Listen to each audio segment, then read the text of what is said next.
तो तू अपने बेटे से बात कर और तुम भी मनाली में ही आकर सेटल हो जाओ। सच में बड़ा मजा आएगा, दोनों बहनें साथ में घूमेंगी। तू ठीक कहती है लता, लेकिन तुझे पता है ना हम पहाड़ी नहीं है और पहाड़ों में बड़ा कम ही जाना होता है हमारा, तो पता नहीं अर्जुन इसके लिए मानेगा या नहीं। अरे तू बोल कर तो देख, क्या पता वो मान जाए। हाँ चल, तू कहती है तो बात करके देख लेती हूँ। बेटा कब तक हम यूं पॉल्यूशन भरे शहर में रहेंगे? मैं तो कहती हूँ तू ना अपना ट्रांसफर मनाली करवा ले। बर्फीली वादियों में रहेंगे तो दिल्ली की गर्मी से भी बचे रहेंगे और कुछ नई जगह भी रहने को मिलेगा। माँ तुम जानती हो ना हम लोग वहाँ नहीं रह पाएंगे, हम शहरों में रहने वाले लोग हैं, यूं पहाड़ी जगह में हम नहीं रह पाएंगे। तभी उनकी बात सुनकर कौशल्या की बहू शालिनी कहती है, बात तो सही है माँ जी की, अगर हम मनाली में रहेंगे ना तो रोज मैं अलग अलग वीडियो सोशल मीडिया पर अपलोड करूंगी और फिर देखना उस हंसी वादियों को देखकर तो कैसे मेरे फॉलोअर्स की लाइन लग जाएगी। अच्छा तुम जानती हो ना वहाँ रहना कितना मुश्किल है, वहाँ शिफ्ट होना तो मेरी समझ से बाहर है। अगर कुछ दिन घूमने चलना है तो बता दो। नहीं, मैंने कहा ना मुझे मनाली में ससुराल चाहिए। अरे सोचो कल को हमारे बच्चे होंगे तो कम से कम उनको भी ऐसी पोल्यूशन वाली जगह से बचा सकते हैं। दोनों सास बहू ने अर्जुन को मनाली में रहने के लिए मना ही लिया। अर्जुन ने अपने ऑफिस में बात की और वो मनाली शिफ्ट हो गए।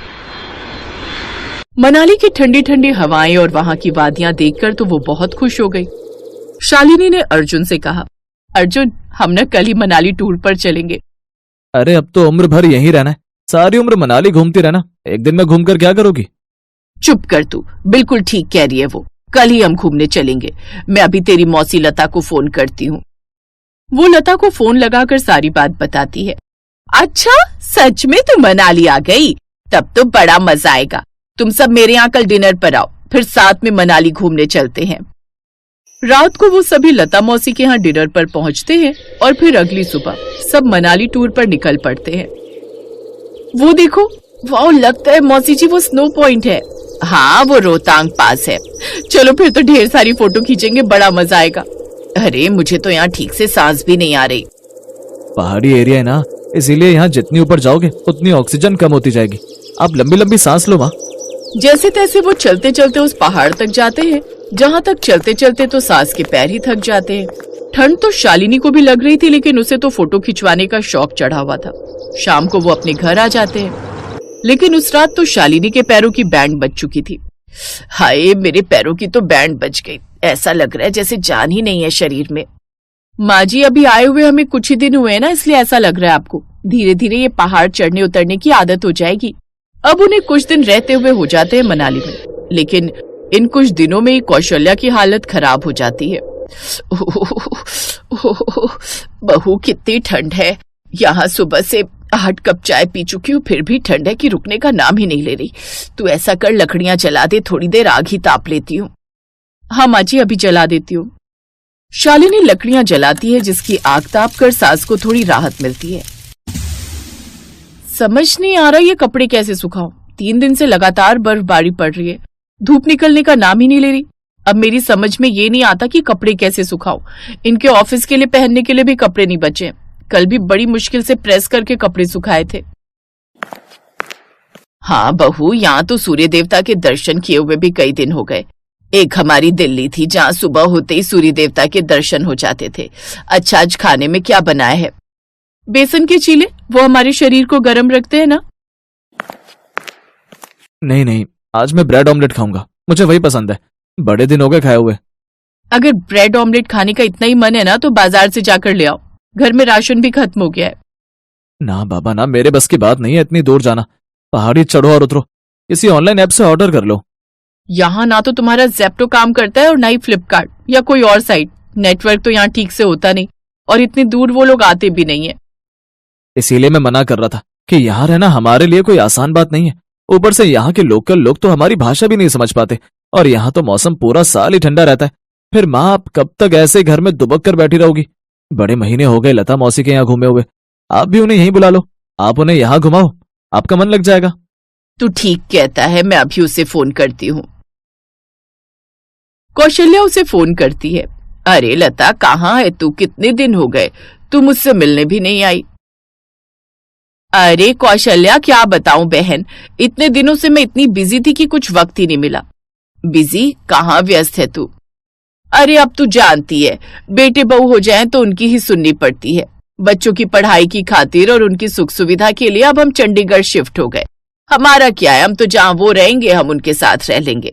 अब बच्चों के बारे में भी तो सोचना ही है ना, ऊपर से वहां पर अस्पताल भी कितनी दूर है। अच्छा तू सुन, कभी चंडीगढ़ आएगी ना तो हमारे यहाँ भी जरूर आना। चल मैं फोन रखती हूँ। ये कहकर वो फोन काट देती है। ये लता कितनी चालाक है, मुझे यहाँ शिफ्ट करवाकर खुद यहाँ से गायब हो गई। मुझे माफ करना बच्चों, मेरी खातिर आज तुम दोनों को यहाँ रहना पड़ रहा है। मैं तो अपनी बहन की खातिर यहाँ आई थी, लेकिन अब वो ही यहाँ से खिसक ली। मेरी इन बूढ़ी हड्डियों से ये ठंड निकल ही नहीं पा रही। 3 दिन में एक बार नहाती हूँ मैं, बिना नहाए धोए तो पूजा भी नहीं कर पा रही। ना तो बिस्तर से उठ पाती हूँ, न कहीं घूम पाती हूँ। कहाँ, मैं दिल्ली में रोज नहाकर मंदिर जाती थी। मैं तो कहती हूँ हम वापस अपने दिल्ली वाले घर में चलते हैं। मैं जानता था माँ, आप दोनों यहाँ ज्यादा वक्त नहीं रह सकते, इसीलिए मैंने ट्रांसफर नहीं लिया, बल्कि 3 महीने के प्रोजेक्ट के लिए यहाँ आया हूँ। कुछ दिन में मेरा प्रोजेक्ट खत्म हो जाएगा, फिर हम दिल्ली चल पड़ेंगे। ये सुनकर दोनों सास बहू की जान में जान आती है।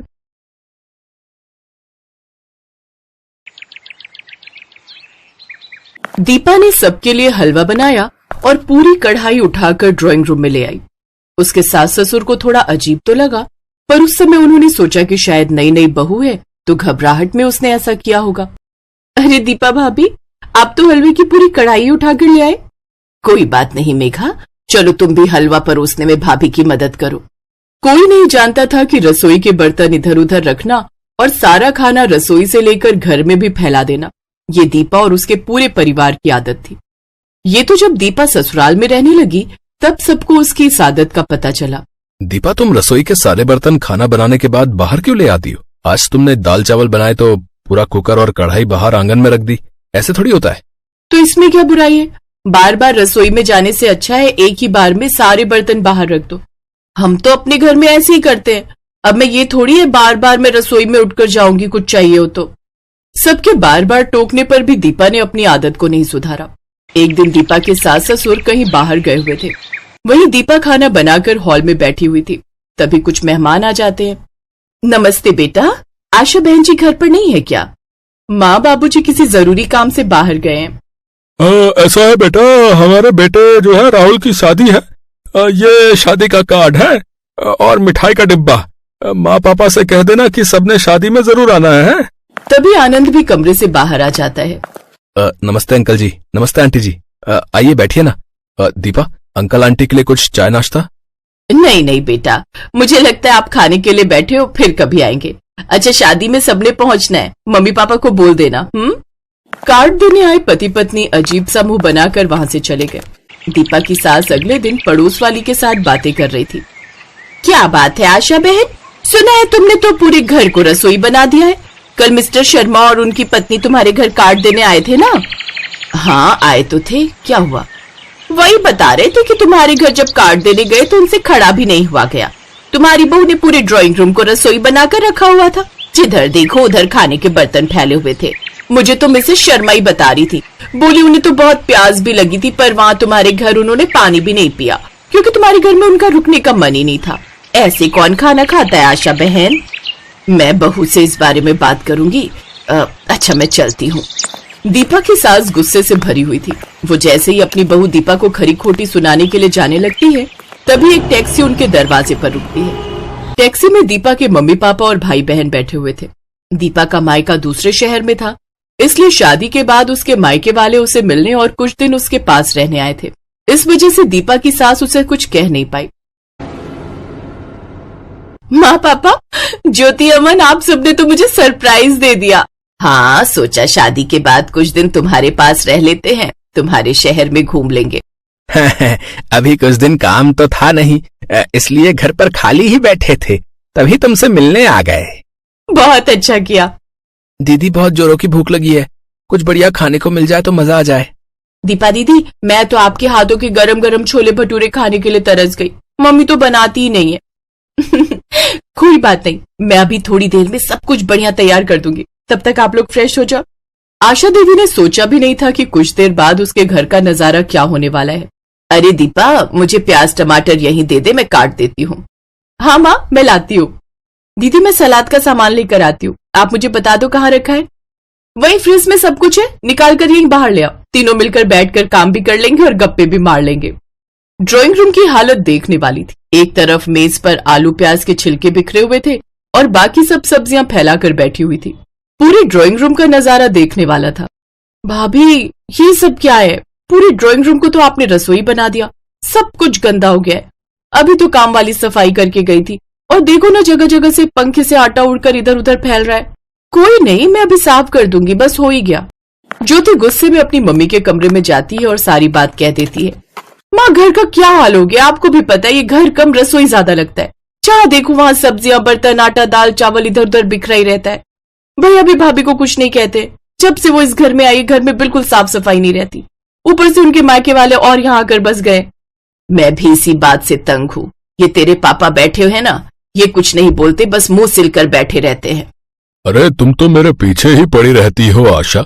मैं क्या बहू के घर वालों को ये जाकर कह दूं कि वो यहाँ से चले जाएं? हैं? तुम भी कैसी बातें करती हो। थोड़े दिन की बात है, संभाल लो। जब वो चले जाएंगे तब हम बहू से बात करेंगे। एक दिन दीपा रसोई में खिचड़ी बना रही थी। उसने खिचड़ी बनाई और गरम गरम कुकर लाकर ड्राइंग रूम में रख दिया और अंदर बर्तन लेने के लिए चली गई। तभी दीपा की सास अलमारी से कुछ सामान निकालने आई। उस समय ड्राइंग रूम में कोई नहीं था, बस दीपा की सास आशा ही थी। अचानक कुकर फट गया। आशा को अस्पताल लेकर जाते हैं। घबराने की कोई बात नहीं है, मैंने आशा जी के हाथ पर दवाई लगा दी है, कुछ दिनों में आराम आ जाएगा। ये सब दीपा भाभी और इनके मायके वालों के कारण हुआ है। अगर इनमें जरा सी भी समझ होती तो ये इस तरह से लापरवाही ना करती। आज अगर माँ को कुछ हो जाता ना तो बस मैं तो इनसे बिल्कुल रिश्ता तोड़ देती। सबका मूड खराब था क्योंकि जो भी हुआ था बहुत गलत हुआ था। दीपा और उसके मायके वाले भी थोड़े घबराए हुए थे। उन्हें डर था कि कहीं वो दीपा के साथ कुछ गलत ना करे। दीपा के मम्मी पापा और दीपा बहुत शर्मिंदा थे। समधन जी, जो भी हुआ बहुत गलत हुआ, पर आप हम सबकी गलतियों की सजा हमारी दीपा को मत देना। हम वादा करते हैं हम कभी भी यहाँ नहीं आएंगे। हम दीपा से दूर रहेंगे, पर आप दीपा को हमारे साथ मत भेजना। दीपा की आंखों में आंसू आ जाते हैं। दीपा फूट फूट कर रोने लगती है। दीपा बहू, मैंने तुम्हें कब कहा कि यहाँ से जाओ? मैंने तो कुछ भी नहीं कहा। गलती तो हर किसी से होती है।